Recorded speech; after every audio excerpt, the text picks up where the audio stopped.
आज्ञा आपण मानको भी मीठा पसंद मत तो मीठा बहुत पसंद जमीक रसगुल्ला गुलाब जामुन स्टीम छेना मुड़की छेना पोड़ गुलाब जामुन आ जलेबी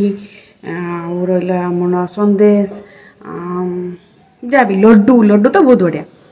तो जहाँ भी जी जार जो सब फेवरेट सब मिठा गुड़ा समस्त पसंद समस्त पसंद होता है ना समस्त ना कि लोक पसंद होता है आ कि लोक मीठा पसंद होता है किए चाहती नमकीन पसंद करते किए तीखा पसंद करती किए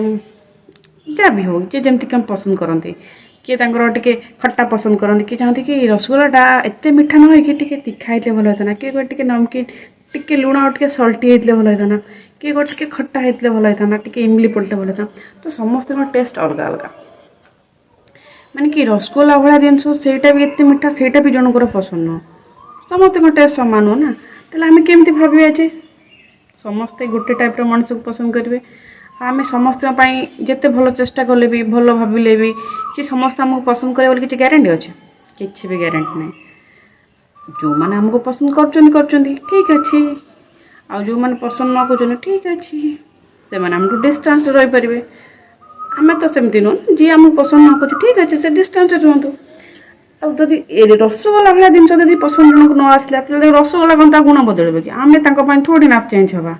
ना ठीक अच्छे हो ठीक अच्छे आम तो चेष्टा करें प्रथमे प्रथमे ना आम समस्त ठीक हवा आम प्रथम घर किए भाविक आसए ना कोईटा पसंद आसबनी तो आम चेष्टा करें भल हाँपाई समस्त पसंद करने एमती कर लास्ट को थकी पड़े एबे कौन करवा पसंद आसिले आसवा ना ना से रसगोल्ला को आम लुणिया बनई पारे कि ना ता मझे तीखा दे पार ना कि खट्टा दे पार रसगोल्ला तो रसगोल्ला ना ये चिपुड़ी दबा के मिठा रस बही पड़ो के सफ्टी पूरा टेस्टी वाला पूरा एमती टेस्टी तो सेमती आ कौन करवा आम तो जमीक रसगोल्ला को बदल पार्बानी सेमती तो निजको किसी बदलिया दरकार नहीं कारण जब आम कार पसंद आम रसगोल्ला टे लुण पकईदे सी कह अरे अरे अरे मत तो लुण पसंद थी आने कह मत तीखा पसंद थी कह अरे मत तो खट्टा पसंद थी कि कह ना रसगोल्ला पूर्व भली ही बेटर था तो समस्त पसंद गोटे प्रकार हो पारनी सेमती भावतु समस्ते गोटे प्रकार नुहति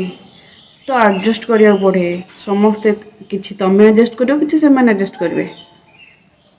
आपन जदि मो वीडियो भल लगे लाइक करेंगे शेयर करेंगे कमेंट करेंगे और जदि मो सहित एकमत था सब्सक्राइब करेंगे और नथिले भी प्लीज करदेवे।